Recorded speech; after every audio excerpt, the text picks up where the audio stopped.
Clasificación B, bajo supervisión de un adulto.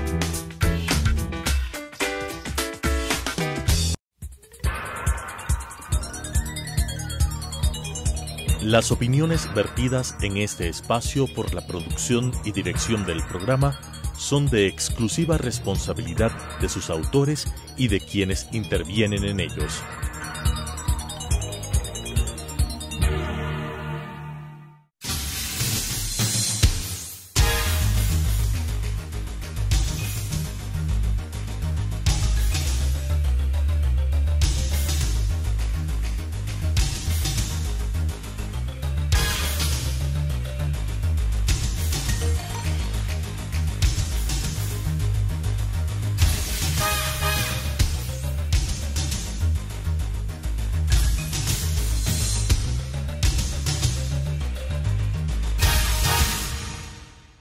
Buenas noches, amigos y amigas. Este es el programa Debate Jurídico, el programa del Colegio de Abogados de Pichincha. Hoy nos acompaña el catedrático de Derecho Penal de la Universidad de Huelva, el doctor Miguel Ángel Núñez Paz, y el tema del que hablaremos es de los medios de comunicación y la política criminal. Buenas noches. Hola, buenas noches. Encantado de estar otra vez con vosotros. Ya también soy reincidente en el programa y un placer también que me entrevistes tú. Gracias, Miguel. En realidad, el impacto que ha tenido los medios de comunicación y las redes sociales acerca de las noticias del delito y que esto se traslade al tema legislativo y al tema de tipificación de nuevos tipos penales, incremento de penas. ¿Tú cómo crees que funcione este impacto que tienen estas noticias a través de los medios de comunicación y cuál es el tratamiento que se le debe dar a través de la política criminal?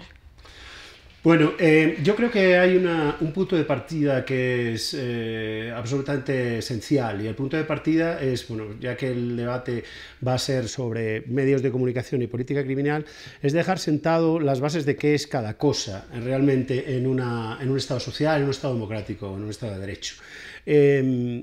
En realidad, la política criminal cumple dos funciones, o puede cumplir dos funciones, o se genera como una actividad de doble vía. Por un lado, la política criminal es una actividad científica, se puede plantear como ciencia, nosotros la estudiamos, la trabajamos, hacemos propuestas, etc. Sin embargo, la política criminal generalmente es conocida como actividad política del Estado, propiamente. Entonces, la política criminal se dedica a establecer o proponer cuáles son las penas más correctas en virtud de las acciones que se cometen. Bien, dicho esto lo tenemos que relacionar en nuestros días, y entro en la cuestión que me planteabas con ello, con los medios de comunicación, con el poder que tienen los medios de comunicación. Y a mí me gusta utilizar el término poder, porque efectivamente se habla de cuarto poder en los medios de comunicación muy a menudo, porque efectivamente detentan un poder. Tienen un poder. Antes era la prensa, efectivamente, la prensa escrita, después la prensa audiovisual, pero hoy en día también las redes sociales están cumpliendo un papel relevante. Sin embargo, ellas no detentan un poder. Me explico. Los medios de comunicación son absolutamente esenciales para mantener los valores democráticos. Por lo tanto, después los criticaremos, seguro. Dentro de un rato los criticamos. Pero ahora, de momento, voy a decir que son absolutamente imprescindibles. Es decir, todos los tribunales constitucionales en las constituciones democráticas han estado manteniendo siempre la esencialidad que representa en una democracia la pluralidad política generada también a través del debate que se plantea en los medios de comunicación.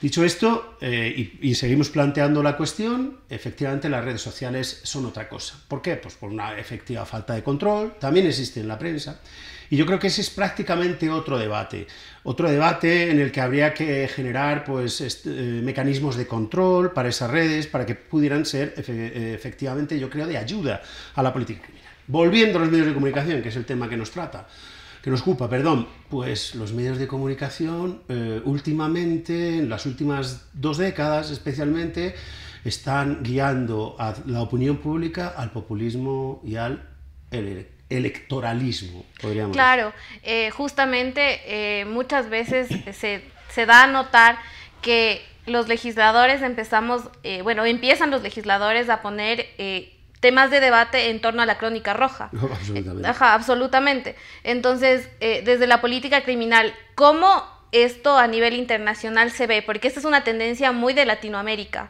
¿Cómo Aquí, la ves? No, ¿qué va? No. No, es una equivocación, desgraciadamente. Ajá. No. O sea, es una tendencia internacional. Y ya no digo solo en España, que lo es, y muy fuerte, sino a nivel europeo incluso, y a nivel de los países occidentales, y lo vemos en los Estados Unidos también, Es decir, que a veces es una referencia, y sobre todo en cuanto a los medios de comunicación. No, yo creo que la tendencia es que se recurre a la libertad de información o a la libertad de prensa para justificar vulneraciones de derechos fundamentales, intromisiones en la intimidad, por ejemplo, o yo qué sé, en el honor, en la propia imagen, eso es lo habitual, pero también interpretaciones sesgadas de la realidad. Mira, yo contaba en muchas ocasiones, porque este es un tema que, bueno, pues como sabéis me ha preocupado a nivel de investigación, y yo utilizaba un recurso muy habitualmente que era el tratamiento que los medios de comunicación habían hecho de la detención y posterior homicidio de Bin Laden. Claro. Eso estuvo jaleado por la prensa internacional, sin ninguna garantía, sin ninguna detención, sin ninguna posibilidad de juicio posterior, y todo el mundo aplaudió que eso fuera así. Y en España se aplaudió por todos los medios. Bueno, pues nosotros estamos tan locos que seguimos creyendo que lo que garantiza el Estado de Derecho precisamente es el respeto a las garantías que el propio Estado de Derecho concede.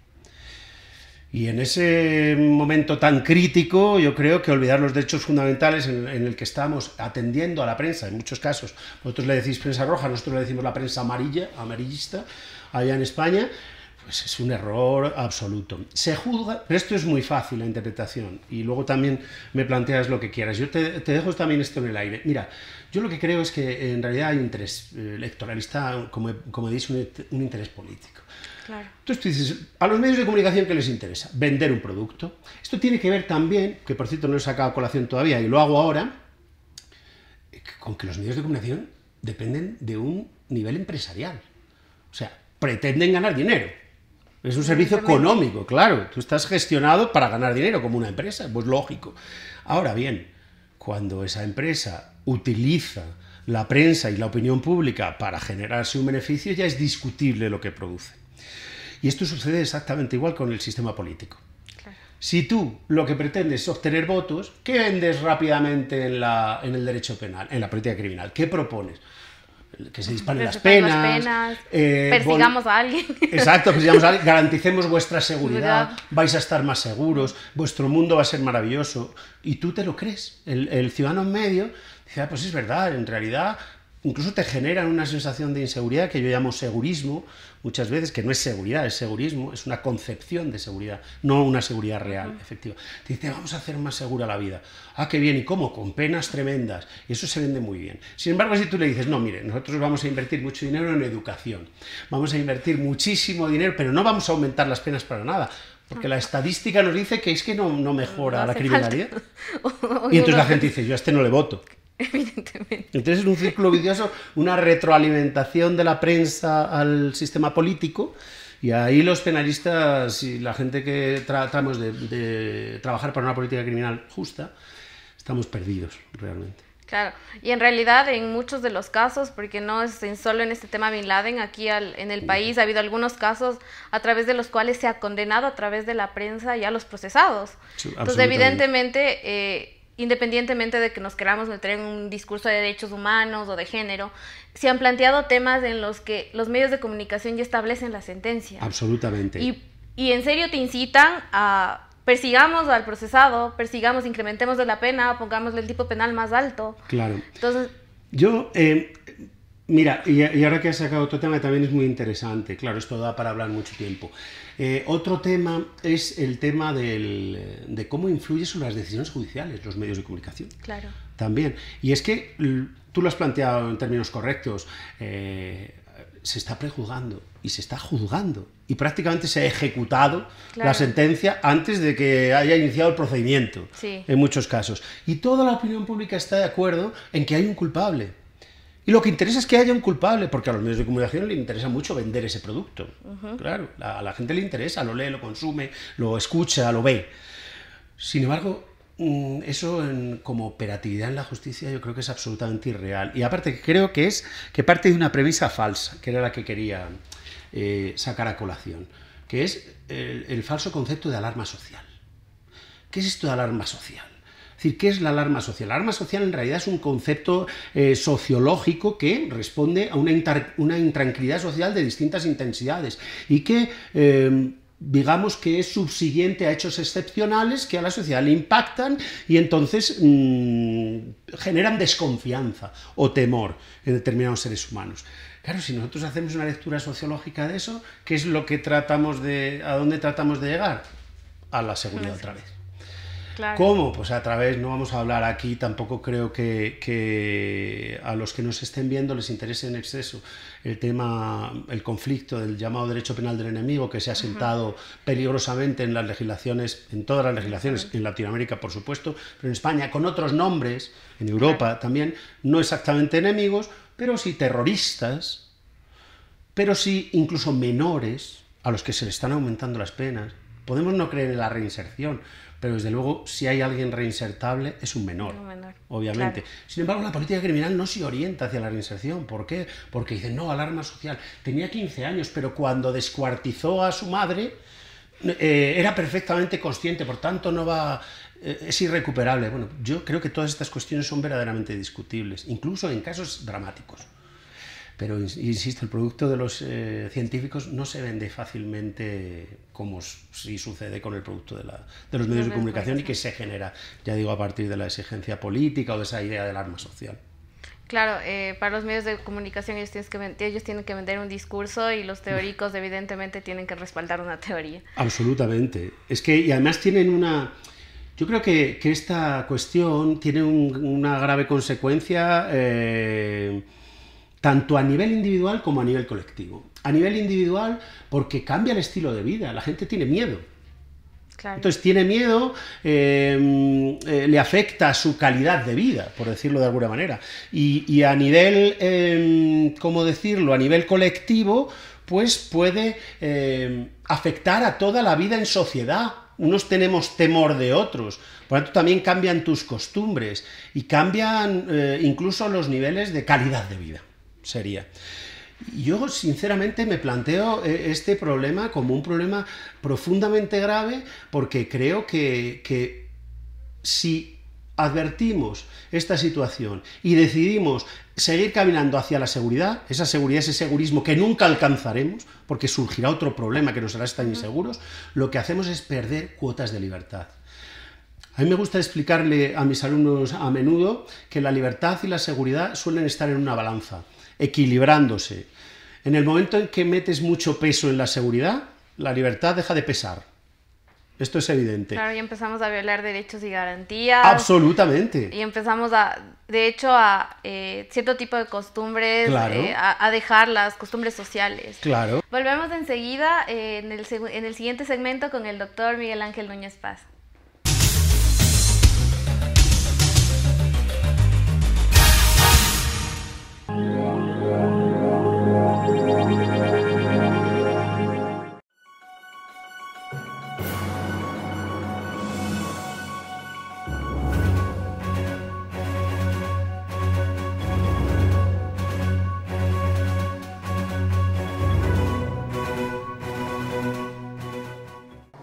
Adriana, cancélame todas las reuniones. No voy a ir a la oficina.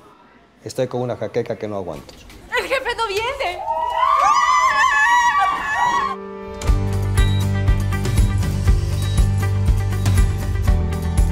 ¿Estás seguro? Salió bien. Muy bien.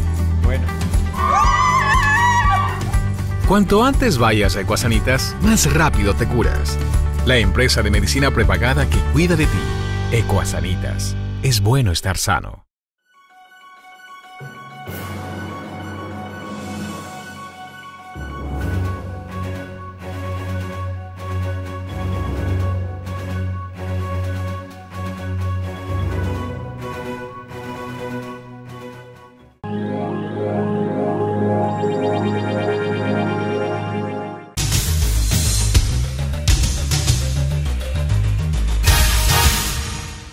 Regresamos a Debate Jurídico, el programa del Colegio de Abogados de Pichincha. Estamos con nuestro invitado, el doctor Miguel Ángel Núñez Paz, catedrático de la Universidad de Huelva. Y estamos abordando el tema medios de comunicación y política criminal. Habíamos avanzado y habíamos debatido el tema acerca de cuál es la influencia de los medios de comunicación y cómo esto repercute en la política criminal y cómo se pone en juego derechos y garantías de las personas. Miguel Ángel, te quería preguntar, en el ámbito judicial, ¿cómo estos derechos y garantías son violentados, en especial en el tema de prisión preventiva? ¿Cómo tú lo ves? Porque en muchos casos, a través de esta noticia roja o esta crónica, lo que se ha hecho es poner como regla que la prisión preventiva sea aplicable en todos los casos y en ese momento sí empezamos a violar derechos y garantías muy graves, como es el de la libertad personal. Es una excelente pregunta, porque yo creo que el tema casi estrella en las derivaciones judiciales del problema de política criminal e influencia de los medios de comunicación es precisamente la demanda social que existe sobre una medida que es una medida excepcional, que está construida como una medida excepcional. Por tanto, si es excepcional, quiere decir que interviene o debe intervenir cuando fracasan el resto de medidas o de alternativas, y se utiliza como una medida absolutamente frecuente y se exige de esa manera. Una medida como la prisión preventiva, que lo que tiene es que garantizar que, por ejemplo, la posibilidad de fuga del sujeto, etcétera, tiene que estar sometida, bueno, en primer lugar, iba a decir al principio de inocencia, iba a decir al principio de culpabilidad, sin ninguna duda. Entonces, quiero decir, tiene que ser una medida de última ratio, absoluta, como último recurso. Pero claro, esto es tan fácil como explicarlo en el sentido del principio de legalidad. O sea, es que tiene que estar sometida al principio de legalidad. Y en virtud del principio de legalidad es necesario, y después derivado en el principio de inocencia y en el propio principio de igualdad, que existan, digamos, dos elementos básicos a la hora de imponer la medida. Por un lado, una acusación fundamentada sobre sólidos indicios racionales de que el sujeto se puede fugar, por ejemplo, o de que no hay otra forma alternativa de permitir que el sujeto se ponga en disposición de acceder a la justicia. Y por otro lado, la prisión provisional no puede estar jamás sometida a los principios de la retribución. Es decir, por supuesto, si es una medida previa, no conocemos efectivamente si todavía hay un nivel de culpabilidad que permita la aplicación de una pena, por lo tanto no le podemos aplicar esa existencia. Y, desde mi punto de vista, en la mayoría de los casos, cuando se está exigiendo por los medios de comunicación, se exige de forma ilegítima. Claro, de hecho, la Convención Americana de Derechos Humanos, en los artículos 7.1, 7.2 y 7.3, ya a través del principio de convencionalidad nos exige a los Estados miembros de la Convención que respetemos todas las garantías al respecto de la libertad personal. Las divide en ilegítima, arbitraria e ilegal, y te pone parámetros y te dice que debes reunir los requisitos de necesidad, de racionalidad, y evidentemente a través de este populismo penal y a través de los medios de comunicación, evidentemente se ha tergiversado la aplicación. Es que no se aplica esos principios fundamentales. Claro, eso se aplica a medida que lo exigen los medios de comunicación. Pero bueno, mira, desde mi punto de vista, el problema está en que, y volvemos a esta segunda parte, lo que me planteabas de inicio, el problema está en que los medios de comunicación son determinantes en la toma de decisiones judiciales, y eso no puede ser. No puede ser. Obviamente los jueces no se pueden abstraer de lo que dicen los medios de comunicación, y entonces se ven muy influidos por esos medios. Casi en muchas ocasiones, y cuando no son jueces de carrera, casi depende su puesto de la toma de decisión y de la repercusión que esa toma de decisión tenga en los medios de comunicación. Y a mí me parece dramático. Y no solo eso, es que los medios de comunicación ejercen su poder sobre todo. Nosotros, ahora eufemísticamente en España se creó una pena, o se incorporó, mejor dicho, una pena de nueva creación en el Código Penal Español de 1995, reformado en 20 y tantas ocasiones, pero de forma muy profunda, de más de 200 artículos en 2015, y se incorporó, como digo, una pena novedosa, entre comillas, porque no lo es en la historia, que es la eufemísticamente llamada prisión permanente revisable, o sea, la cadena perpetua. Y eso, ¿por qué voy a esto? Porque es una demanda de los medios de comunicación. Los medios de comunicación hicieron una campaña brutal en favor de esa medida.